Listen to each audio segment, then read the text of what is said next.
I'm so pleased to have Tim Queenie here tonight, who has recently been on the show 207. He was on Maine Calling. He's a hot ticket. We're lucky to have him. So in addition to writing books, he's also the longtime editor and columnist for Ocean Navigator. He teaches celestial, coastal, and radar navigation. He loves to sail, hike, get lost in museums, and spend time drawing and painting. Apparently he's going to reference Stanley Kubrick every 2 minutes. We'll have to count, see if that's true. Well, we'll see how that goes. So he also says in his bio that he's an annoying night sky watcher who's always pointing out the constellation Cassiopeia because it forms a big W, which reminds him of his wonderful wife, Wendy. That's the sweetest thing. So we're so pleased to have you here, Tim. Welcome. Okay. Well, thank you guys. Thanks everybody for coming. So as you may have guessed from the slide, we're going to talk about rope tonight. So let me continue on here. So rope. Why did I write a book about rope? This is a very important question. Well, I grew up in Connecticut. I'm a carpetbagger from Connecticut, not a Mainer originally. Please don't throw me out. I came up from Connecticut, but it was a while ago. But I guess I'll never be a Mainer. I'll always just aspire to being a Mainer. But so I grew up in Connecticut, and we had sailboats growing up. So there's always plenty of rope around. And you know, that's this right here. And this is actually part of. I actually cut it in two. This is actually part of the main sheet of my dad's 32-foot catch, and so I grew up sailing on that and hauling on this main sheet, and now I use it for other things, like demonstrating my book on rope. So we did. So we had the rope around because we had sailboats. I've also sailed on tall ships like the Oliver Hazard Perry, and a bunch of schooners. Taught celestial navigation, taught radar navigation, coastal piloting. Hauled on with plenty of ropes, and which is a lot of fun. If you've ever been on a tall ship, have been on a schooner, there's the forces involved are so great that you really can't do it. One person can't do it. You can do that on a sailboat with the help of a winch, but on a big boat like that, you need like 10 people all hauling together. So that's sort of the origin of those songs. You know, the songs came along so that everyone could be in tune when they hauled. One time, actually, I probably shouldn't tell this story, but one time I was sailing on the Oliver Hazard Perry, and I don't know if you know this, the ropes that control the ends of the yard arms are called braces, and we were hauling on, I believe it was the port brace on the mainsail, the course, the biggest yard arm, and there was a whole gang of people hauling away, and there was a little bit of confusion going on. They hadn't really figured out exactly what was happening. We had just left Newport, and the captain realized that we were hauling on one side, and somebody else was hauling, another group was hauling on the other side of the yard arm. And he came running down onto deck. No, stop! Because when you have 12 people hauling really hard, you actually can crack the yard arm, because the yard arms are made of wood. So that was kind of fun. Anyway, so that's a little rope story to start off. And then also I was editor of Ocean Navigator. I'm no longer, but I was for a long time. So learned a little bit about rope from that experience as well. But one of the real driver that made me start thinking about rope was after my dad died, we had all this rope around the house. My mom did, in these milk crates of rope. And she said, take that rope back to Maine with you. And I'll just get it out of the house. So I did. So I had a bunch of milk crates of rope in the garage, and I would use rope for various things around the house. And one day I pulled out a piece of rope, and it had a knot in it. And I realized, that knot was tied by my dad. My dad's fingers tied that knot. I said, I can't untie that knot. I just have to keep it just as it is. And I hung it up on the wall, and I started thinking about rope. And then did a little research and found that no one had ever written a book about rope. So it seemed like a divine inspiration to go ahead and do a rope book. So why was rope important at all? What was the a significant role in human development, in early human development? Well, I don't always have to have this in my hand, so I can step away from it. But so one of the earliest uses of rope was just to corral all your stuff. You got all this stuff. Well, if you can tie it into bundles, suddenly you can get things organized. You can tie it onto the travois like this for dogs to haul. You can use other thing. You can use it for other things, and you can also use it in its smallest form of cordage. I used a very wide definition of rope in this book, so there's no strict definition that it had to be 3/4 inch 3-strand. I'm using cordage as an example of rope because it was also sort of constructed in the same. It's constructed in the same way. So with rope, you can make a spear point or an arrowhead out of flint, and you can use some tree resin to stick it onto the shaft of an arrow or a spear, but it's not really going to stay there for very long, especially if you're throwing it at a big animal. So you need to use cordage to tie it on, to lash it onto that shaft. And once you do that, now you have a pretty amazing standoff weapon that you can attack a woolly mammoth from 25 feet away rather than having to run up to it and attack it. So this is a huge development. Now, of course, humans didn't treat woolly mammoths very well, so that's a whole other subject, though. And then what else you can use it for, of course, is you can use it for building in the ancient world. The pyramids being the premier example of that. You can have 1,000 workers or slaves. There's some debate whether the workers who built the pyramids were slaves or workers. You can have 1,000 people to move these 2.5-ton blocks to build the Great Pyramid of Cheops or Khufu. But not all 1,000 of those people can get their hands on the block to actually physically move it. It's just not possible. But if you put a rope around it and you put that rope out in front, you can get 1,000 people to drag that block, and it's child's play. Well, I'm sure they didn't think about it that way. And then another way that rope is used in the ancient world is, unlike our Western idea of how to build a boat, which is to put a keel down, and then you have ribs going out from that keel, and then you put planks on the ribs, and now you have the hull of the boat. In many cultures, the Egyptians, for an example, they actually stitched their boats together with rope. They cut these V-shaped grooves in the planks, and then would actually stitch and tie the planks together. And then they would also put some ribs in, but they would put the ribs in after they'd stitched the whole hull together. So the use of rope is really important for all the Nile traffic, for example, because that's how they built their boats, and their ships, and they also built their seagoing ships as well, this way. So the earliest rope, I keep forgetting to have this covered over so you guys can't see what I'm going to ask you. Hey, what's the oldest rope ever found? Oh, there it is. 50,000 years old, discovered in a cave in southeastern France, and it was stuck to the bottom of a piece of flint that was in the cave, and it's very small. Now here's where it's more along the lines of cordage than rope. This is a very small piece, but it does exhibit both the example of both the Z and the S twists required to be considered rope. And I'll explain how that works in a minute. But so this piece of cordage was made most likely by a Neanderthal person 50,000 years ago.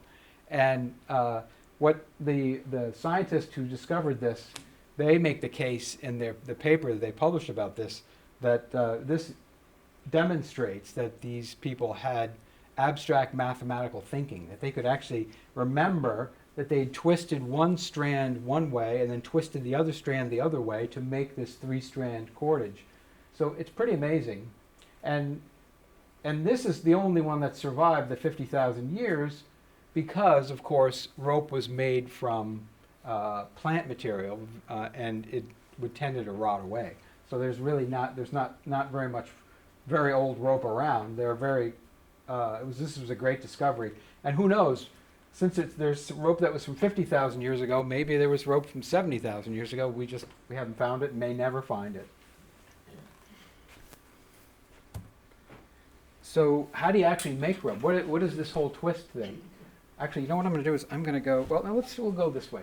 So you take fibers, you get the fibers, and what are the fibers? In the case of the Egyptians, they used something called halfa grass, which grows along the Nile, and they stripped that out to just the fibers, and then used twisted those fibers into yarns, and then the yarns then get twisted into strands, and then the three strands get twisted into rope. And 3 strands is just because that's the most common type of rope is 3-strand. You can have 4-strand, you can have 5-strand, you can have 2-strand rope, you can make 2-strand rope. But 3-strand is the most common type of rope ever made is 3-strand. And when you do this twisting, you twist the yarns one way, you twist the fibers one way to make the yarns with a right-hand twist, and then to make the strands, you twist it with a left-hand twist, the opposite way. And then to make the final rope, you twist it again with a right-hand twist, opposite to what you did to make the strands. So you're twisting it the opposite on each step as you go up, and that helps hold the rope together. And I talked earlier about there won't be a quiz after this, I'm telling you. Don't worry. I talked about S and Z twists. The Z twist is a right-hand twist. So you end up with the strands with this sort of pattern, and so it's been labeled Z because it's like where this descending part of the strand, it looks like the descending part of the Z, and then the left-hand twist is an S twist. And as I said, as you do these twists, you're always working against the previous twist. So talk about the ancient Egyptians. Here's a tomb painting showing 2 guys making rope, and so some finished rope here. Most likely from halfa grass. It could have also been made. They did make some rope from papyrus, but most of it was this halfa grass rope. And this it's a little hard to see from back there, but that's 3-strand rope. And it looks like somebody just went down to a boat chandlery, and bought that rope, right? Well, in fact, that is 4,500-year-old rope, Egyptian rope. And it was found in a boat pit alongside the Great Pyramid in 1954. And they found it alongside a completely deconstructed Egyptian boat that they presume was for the pharaoh. For his use in the afterlife, and this rope was there to help moor it in the sky, something, I don't know, but this 3-strand rope is amazing. It's amazing to think that 4,500 years ago they were making such high quality rope, which shows how quickly this technology was adopted. So here we have an Egyptian vessel. And what are we using the rope for in this case? Well, the rope's used both for the stays to hold the mast up. It's used to control the sails. And then it's used in a third way in these Egyptian vessels, which is kind of interesting. They would tie it around the bow section, run it across these supports, and then to the stern, tie it around the stern. And often they had a way to tighten it here in the middle, sometimes with what you might call a Spanish windlass, where you just put a piece of wood through it and you spin it, and that tightens it. And this was what's called an anti-hogging truss. Does anybody know what hogging is? Any boat people here know what a hogging is? Well, when a boat hogs, it means that the bow and the stern sag, this seems a little unfair to hogs, frankly. I think, come on, they're just being hogs. But anyway, so to prevent that from happening, that's what this truss does. It's called a hypozoma. The Greeks called that a hypozoma. And all of the Egyptian and the Greek triremes, they all had a hypozoma to keep the hull from the ends from sagging. One of the downsides of building a boat when you stitch it together is it's not quite as strong as when you use ribs and a keel and all that. So the hogging is much more of an issue here.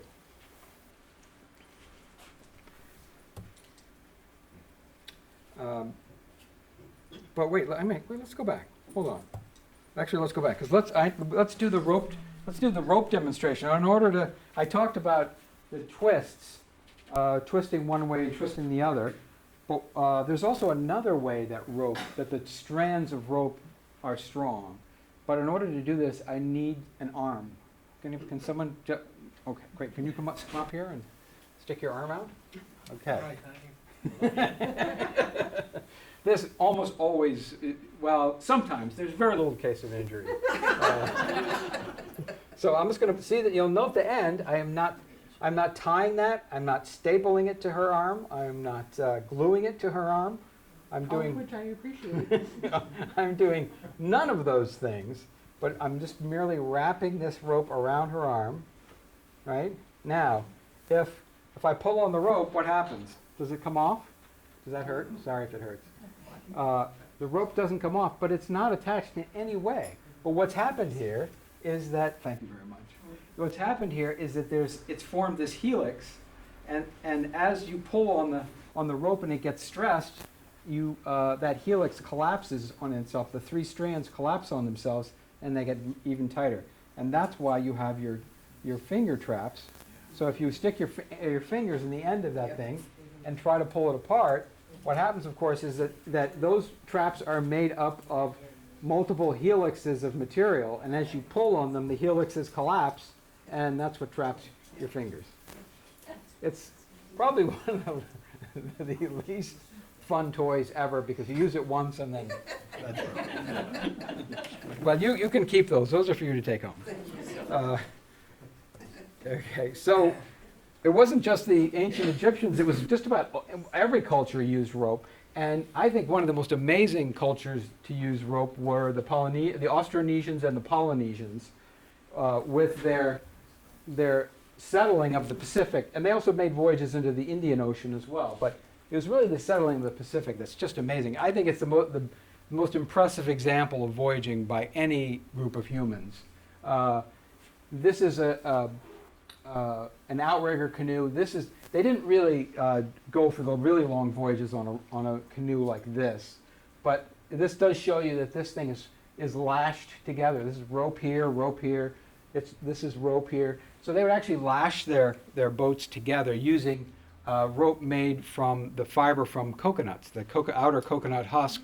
They would make rope from that fiber and make very good rope, and they would lash the vessels together. They would also use rope for what any sailor uses it for. You use it for your standing rigging to keep the mast up, and they also use it to control the sails. So rope is a huge part of this amazing settlement of the Pacific, where they would sail hundreds of miles, sometimes 1,000 miles, and discover islands, and then return back to those islands using a very sophisticated method of navigation that really relied on incredible observation skills, both with the stars, but also noting things like, it's amazing they could do this, but they could tell if there was an island over the horizon, like 20 miles away. By the way, if it was a strong wind blowing, they could tell by the way the waves were being refracted around that island that there was an island upwind, which is just absolutely amazing. They also had stories about, well, when you see certain types of birds and fish in the water, you know you're here and you're close to these two islands. I mean, it was all this accumulated knowledge that was passed down by oral tradition. They also made some basic charts with material and shells, but a lot of it was just oral tradition and sort of learning the process. It was really phenomenal, amazing work by these people. And then, of course, for Westerners, with the type of vessels that Westerners sailed, you have rope.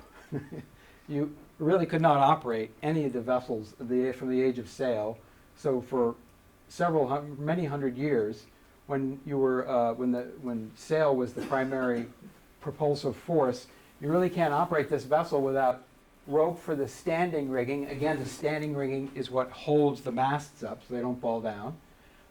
And this vessel has, this fully rigged ship has four mast, main mast, mizzen mast, and they're all compound masts. So there's actually two pieces of wood stacked on top of each other here to make these masts. So you needed to have a very strong standing rigging to keep that whole lash up together. And then you had the running rigging to actually control the sails, and all this running rigging runs through blocks, which are that's sea speak for pulleys. For some reason, people sailors don't call them pulleys; they call them blocks. Anyway, so you needed all this stuff to get this, to control this vessel and keep it going. I talked to a curator at the New Bedford Whaling Museum, and I asked him about the whole running rigging thing and how many lines would a sailor need to know on, say, a whale ship. He said for an 1840s American whaling ship, you needed to know 117 running rigging lines. And so you needed to know those lines not just on a nice day, but if you're up on deck at night in the middle of a storm and you were told to go tighten or loosen a particular line, you better know the right line to do it to, or you could be in some peril and put the ship in peril. So rope was absolutely essential for this use in the age of sail. And then what about future rope? This is a really crazy idea. How many people have ever heard of a space elevator? Oh wow, this is a very knowledgeable group. This is absolutely crazy. It seems totally absurd, but the physics are sound. This would work. What you do is you put this tether out 100,000 kilometers to a counterweight out in space. So that counterweight is 100,000 kilometers or 62,000 miles from the surface of the Earth. And just as if I took a big rock and tied it to the end of this rope, and then I started going and making a circle, what would happen to the rope? Yeah, it would get taut because that rock wants to go flying off on its own, but the rope is keeping it flying in a circle. So that rope gets really taut and tight as the faster I go. And the Earth is spinning at the equator, it's spinning at 900 miles an hour. So it's going pretty fast. Now, that's 900 miles at the equator, but if you're 62,000 miles away from the equator, you've got to be going really fast because you're making a much larger circle because of that distance. So this tether would be quite tight, and it would allow you to use a climber, something like that would use traction wheels to actually climb up the tether.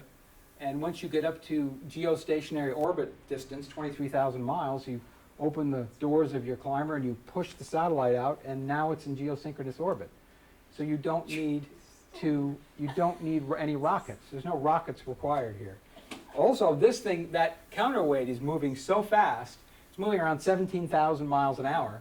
So you could you could bring something to the very top, and as the Earth spins around and you want to send something to the moon, as it spins around, when it gets in just the right place, you release it, and it goes flying towards the moon at 17,000 miles an hour. So it's a pretty cool idea. Yes. So why have we not done this before?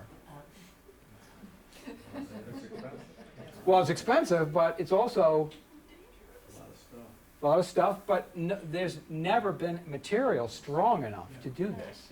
In order to do it, you need something that's strong enough that can withstand 90 gigapascals of tension. And even the best structural steel, I think it's around 17 gigapascals. So it's nowhere near strong enough. But there's this material called graphene, which is formed by making a cloud of carbon inside a chamber, and then you have a copper substrate.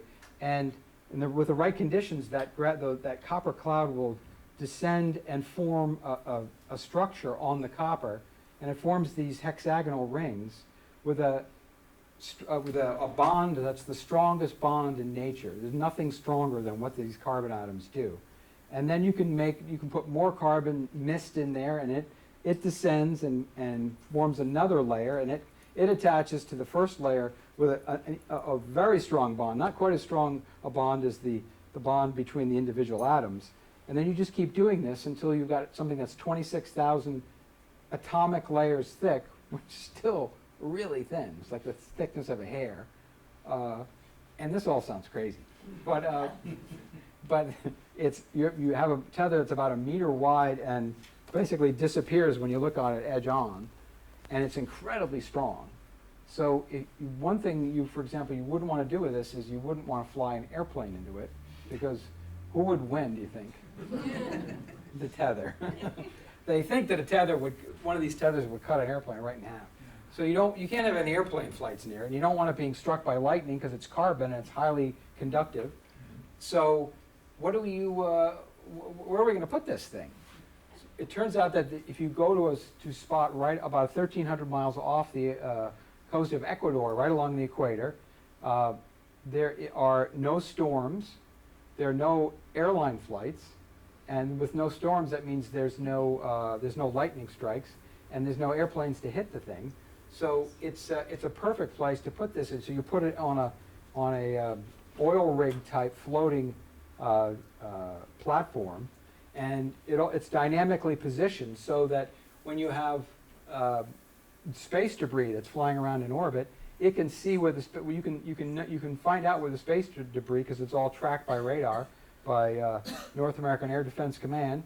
And when they tell you something's getting close, you just dynamically use the propellers of the dynamic positioning, and you move the platform, and so the space debris misses it and doesn't hit it. So it's all there. Anyway, this graphene, I said before that you need something that's 90 gigapascals. The graphene has been tested, I think, up to 120 gigapascals. So the graphene can do it. The problem is you have to make the tether, someone has to manufacture a tether that's 62,000 miles long. And you can't do it in sections. It has to be one continuous thing. So that's a little bit of an issue. But I talked to a former NASA scientist, Dr. Pete Swan, for the book, and he said he was very bullish on this, and he said this can definitely be done. And at the time he was the president of the International Space Elevator Consortium. I don't know if you probably didn't know such a thing existed, but he just quit that position, and he's just forming a company. He said to make the first space elevator. He said, we're going to go out and build that sucker. So he seems to think it'll work. So we'll see. But it's one thing that would be great about it is that every time you launch a rocket, you're putting quite a bit of pollution into the upper atmosphere. So this would do away with the need for most rocket launches. So maybe SpaceX, they might not like it too much, but we'll see.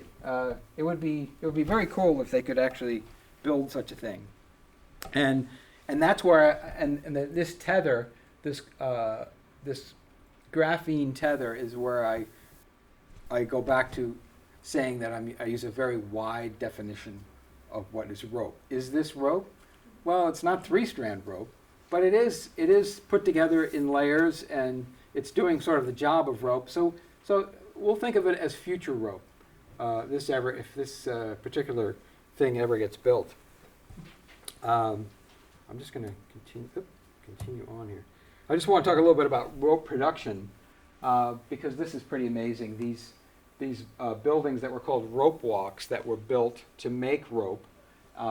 These rope walks were built at a time in the 18th century when the rope production was really ramping up because, for example, for the British, the Royal Navy, they needed a lot of rope to keep 350 ships sailing, not to mention all the rope used for the merchant navy. So there was a huge requirement for rope. So this process really industrialized, and some writers have suggested, some historians have suggested that it was really this rope production, need to produce rope, that really kicked off the Industrial Revolution in England in the 17th and 18th century. All the needs of the Royal Navy really got this going, and that the Royal Navy's production facilities were like the first example of hard scale, big scale industrial production. So this is actually a picture from the Plymouth Cordage Company in Plymouth, Mass. They had a rope walk that was 1,300 feet long, and so they could make very long ropes. One of the things that happens when you make a rope, when you make the final stranded rope, is because it is stranded, the strands, which were straight, are now twisted, so the final rope is shorter than what you started, than the strands you started out with. And the Royal Navy had a requirement that all ships be able to anchor in 720 feet of water, so they needed at least a 1,100 foot long rope walk because there's so much shortening took place, so that's why they could make those 720 foot long anchor cables for all Royal Navy ships. And U.S. Navy as well did that. If you've ever been to the the Charlestown Navy Yard, there actually is a rope walk there that's been now turned into condos. But it's 1,300 feet long, so it was making rope up until World War II and a little bit after World War II. I just wanted to go into that because this was those sailing ships with all that incredible need for rope. That really kicked off this huge industrialization of the process. If you wanted to see a part of this rope walk, they took about a quarter of it, disassembled it, and brought it to Mystic Seaport and reassembled it at Mystic Seaport. So if you go to Mystic Seaport, they have a quarter length of this original Plymouth Cordage Company building. The rest of it was demolished. The Plymouth Cordage Company was the largest rope manufacturer in the U.S. and made huge amounts of rope. And there's more to the book than what I'm presenting here. So we'll just end with that. Does anybody have any questions? Yes. When you showed the Egyptian ship, the gigantic ship, along the base there were these, it looked like it could be ropes sort of woven in and out of the wood below where the oars were, and I didn't know if that would be. Well, usually, it probably wasn't rope because usually they try to keep all the rope on the inside of the vessel. Okay. Because if you have it on the outside, it's going to fill with water, swell, so it's going to change that. Okay. And then also as it goes up against the dock, it's going to abrade and it'll break. Okay. So they're very clever to keep it all inside. Okay. Yeah. Yes. In one of the illustrations, you had labels for the S and the Z, which you explained, and then on the side there was a C. What was that? Okay, well, you got me. I don't know. That's a good question. I didn't see the C. Oh, that's just my little logo. Go back. No. Oh. Go back one. One more. There. Oh, I see. No. Oh, okay. Sorry. It was a label for the slide, for the image. I apologize. That's okay. No worries. Yeah. Yeah. I did bring this. This is some 3-strand rope, just to show the individual strands, and then the strands you can break down into the individual yarns, and then eventually you get down to the individual fibers, and this is all put together. This is polyester. I didn't talk about that. We mostly were talking about ancient rope and rope in the time when they were still using natural materials, and the biggest natural material that was used was hemp. Hemp made fantastic rope, and vast quantities of it were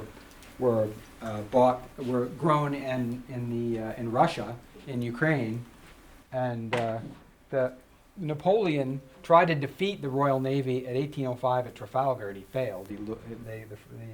The French and the Spanish fleet was defeated. So Napoleon said, well, how else could I stop the Royal Navy from getting hemp for its rope, for its ships, so I could invade England? Well, he decided to invade Russia, partly, not the only reason, But one of the reasons he invaded Russia, it was to stop the hemp trade going to the Royal Navy. He failed miserably. Any other questions? Oh, where's it? Oh, you have the mic. Has there been any work done on knots? Because there's such a variety of knots. I mean, ancient knots. Oh yeah. Oh yeah. There's a book by a man named Clifford Ashley called The Ashley Book of Knots. Has anybody ever seen that book before? It's really amazing. It's about that thick.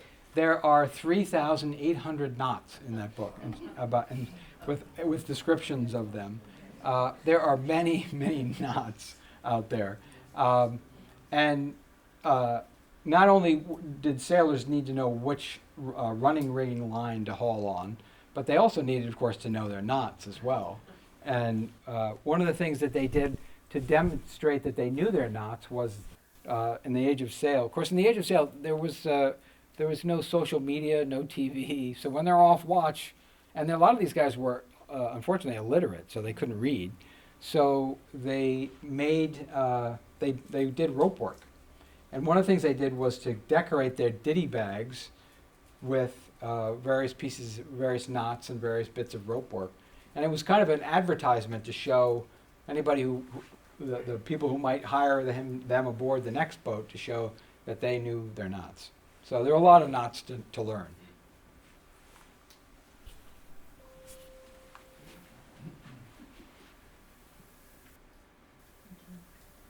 On a sailing ship, how many feet or yards of rope would be needed? Oh, it's absolutely phenomenal. I actually list in the book the number of feet, and I can't remember. I can't remember exactly now. I think for the USS Philadelphia, USS Pennsylvania, which was a U.S.-made ship of the line, I think it was something like 34,000 feet of line. Just tremendous amounts of line. And in the book, I also relate the story of the USS Constitution escaping from a British squadron that was chasing it.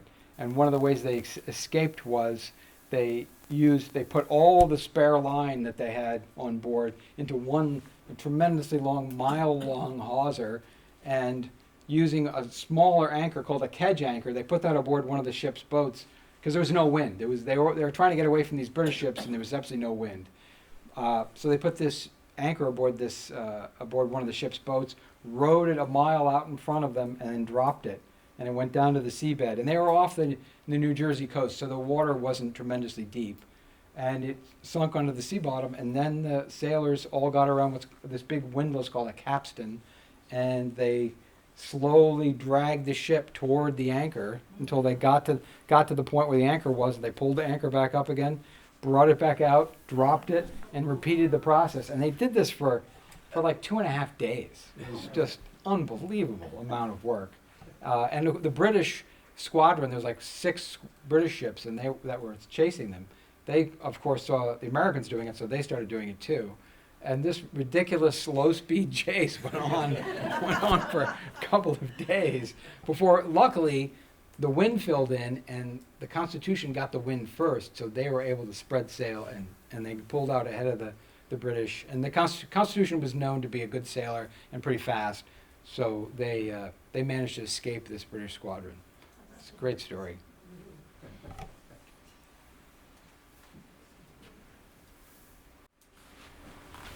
Why was 3-strand rope the most popular? I think because just like a tripod with three things, first of all, it's the least number of strands that works really well. So in every case, every time you're manufacturing something, you want to do it as cheaply as possible. So I think 3-strand just works really well because 2-strand is not as effective, and 4-strand is kind of overkill. You don't really need it for most applications, but 3-strand works really well. I was wondering why braiding 3 strands wouldn't be as effective. That's a very good question. Did I plant that question with you? Actually, braiding. This is a completely different type of rope.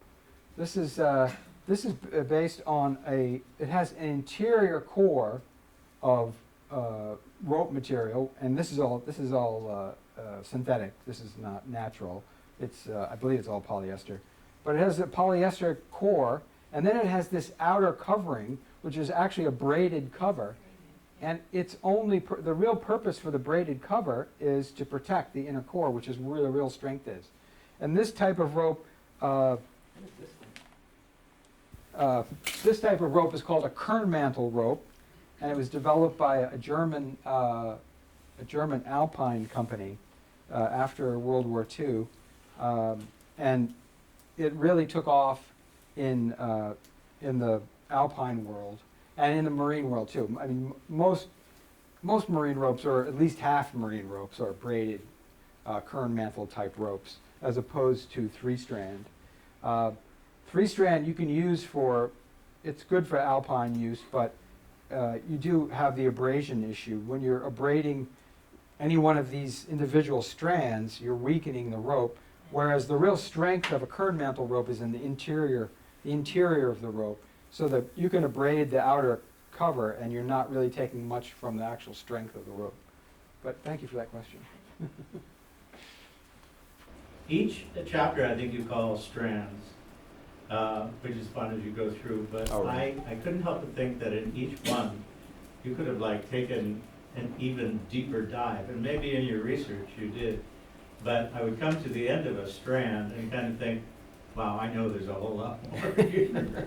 So I wondered if it was tempting, and you thought, look, I've got so far to go, and I've got so much to get in, I need to keep these tight. Just in terms of process, how that worked. Oh, absolutely. I mean, you absolutely hit the nail on the head. I mean, when I finished my first draft, I had 93,000 words, and my publisher was only giving me 75,000 words. So I called up my editor and I said, you know that 75,000 words, is that a hard stop? Can I go beyond that? He said, you can have 80, that's it. Stop at 80.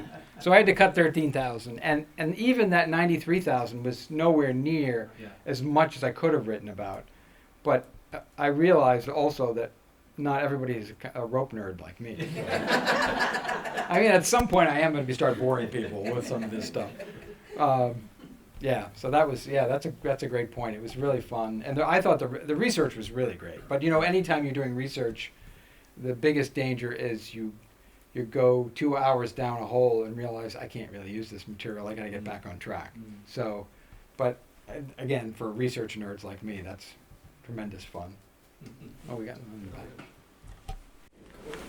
Our collagen is a triple helix.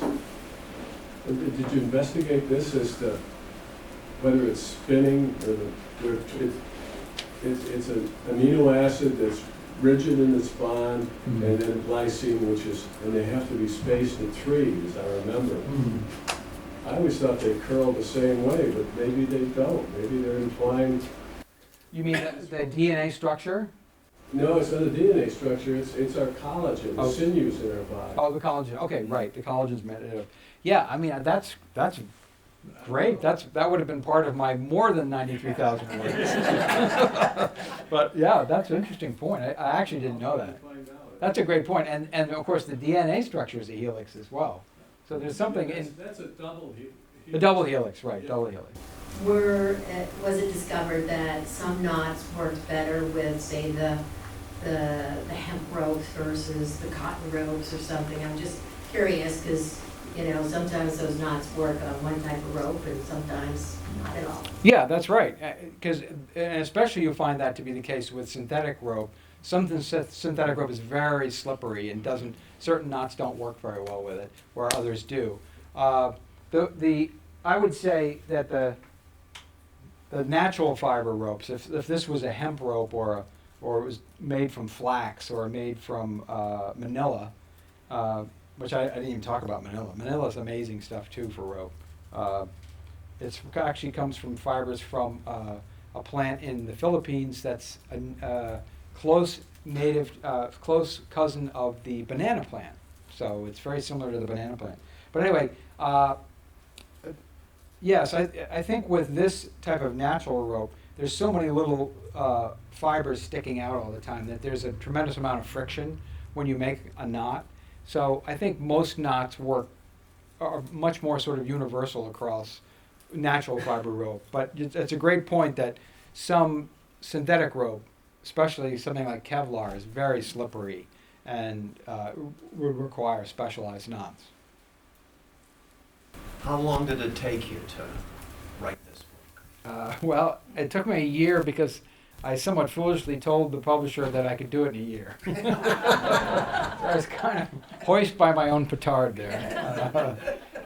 I was actually still the editor of Ocean Navigator magazine when I was still writing the book. Oh my God. And I wrote about half of it while I was still editor, and then I woke up, and it was due in July, and I woke up in January one morning and I said, I'm not going to make it. So I quit my job. Yeah. Presumably, or at least in Blue Mars, they somehow disable or make it unstable, and it wraps around Mars. Yeah. Right. That would be a problem. Yeah, That but I would be an wonder, issue. it seemed like with your depiction there that physics doesn't work for that. Well, the physics does work. There's no. I understand it works for Yeah. the tether, but bringing it down. Oh, well, you wouldn't. I don't know if you would ever bring it down. I mean, once it's up there, it's probably going to stay. Yeah, that's a good point. What are you going to do with it if it does start to wear out? I don't know. These guys, it was mainly with Dr. Pete Swan, another guy, and then also a fellow, a PhD chemist in the UK, because at the University of Manchester they have a very sophisticated institute where they're working on how to use graphene. And so this guy, Adrian Nixon in the UK, I spoke to him quite a bit. And when I was doing FaceTimes with him, he was pulling out all these models and instructional tools of how this would work. He's very into it. But these guys are pretty sure that this will work. Now, but they're not thinking about 50 years down the road how to take it apart. Maybe. I always thought too there were multiple tethers, so something's coming down while something's going up. Oh, well, that's the skyhook idea. Skyhook, which has a sort of cylindrical thing and has long tethers, and the cylinder is up maybe it's 100,000 miles up, and it's the cylinder's spinning so that the tethers are spinning around. So as they dip down into the atmosphere, you would be there with your whatever you wanted, your payload, and you'd attach it, and it would fling it to wherever you want it to go, Mars or the moon. That's a different concept. That's not the space elevator. And if you wanted to build a space elevator, probably one of the places they probably would build a space elevator first, if it was easy to go there and live there, is the moon, because the moon is much smaller. You don't have to build as long of a tether. It doesn't have to be as strong. All those things. But of course, there's no air on the moon, so that's kind of a problem. Yeah, LaSalle was sailing in the Gulf of Mexico around 1500, and one of the ships sank, and they excavated it recently, and they showed coils of rope, and they said it was very rare to find that. Are there coils of rope beaten earlier than that, like 1,000 years that are still? Yeah, well, this Egyptian rope that I showed you is that's 4,500-year-old rope right there. And in the book there's a picture of a cave along the Red Sea where they found multiple coils of rope that look just like that. I mean, it's just amazing stuff. And there was also a English warship that was just uncovered in this summer that sank in 1679, I believe, the Northumberland. And it has some really great examples. They've taken pictures of the material lying on the surface, on the bottom, and that has some great pictures of amazing rope. You know, for someone like me, this is pretty exciting stuff. On a boat, what's the difference between a rope and a line? Oh, that's a great question. What is the difference between a rope and a line? Well, a rope is the stuff that you bring on board once you have given it a task, like if you're using it to control the boom, that's a line. If it's using it on your anchor, that's a line. Anything that has an assigned task is a line, but it's a rope before it gets on board. That's right, that's right. That's no less confusing. Oh, okay, all right. Well, even more confusing is the crazy terminology, like Yes. main sheet. Why is it called a sheet? And a halyard, well, that one makes a little bit of sense Yeah, because a haul the halyard yard. hauling the yard. But an anchor road, why is it called an anchor road? Well, there are all these types of pennant. Yeah, there's lots of I mean, this goes back centuries. So, and the various cultures. You know, a lot of the terms that we use in modern yachting, or maybe not a lot, but some of them come from Dutch because the Dutch were such amazing sailors themselves. Oh, over here. In the early days of this country, there was a lot of shipbuilding, a lot of coastal activity. Where did they get their rope at that time? Were there factories like here in Maine that were making rope for the ships? Yes, as a matter of fact, in the 17th century, in the 1660s, I believe, the city fathers in Boston decided they really needed a rope walk in Boston, so they went to England and got this guy John Harrison, not the same guy who built the clocks for longitude, but a different John Harrison. And he was a rope maker in England, and they paid him to come to Boston and start a rope walk, and they also gave him a 20-year monopoly, which was a very sweet deal. And he had something like a 800-foot long rope walk that it was built in Boston. But yeah, so Boston was full of rope walks.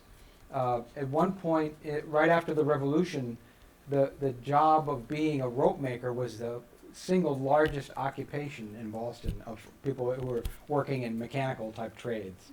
It was just such a huge requirement for rope, and just about every coastal town, every port city had its own rope walk or rope walks. So they were definitely here in Maine. They were definitely here in Portland, there were rope walks. But these buildings were, and sometimes in the early days it wasn't even a building. They would just they would do the rope work in a yard with those supports going all the way down. And if it was raining, they wouldn't make rope. But if it wasn't raining, they would make rope. And eventually, of course, they roofed over those yards and made them into buildings. Okay, no more questions? I guess we're done. Thank you.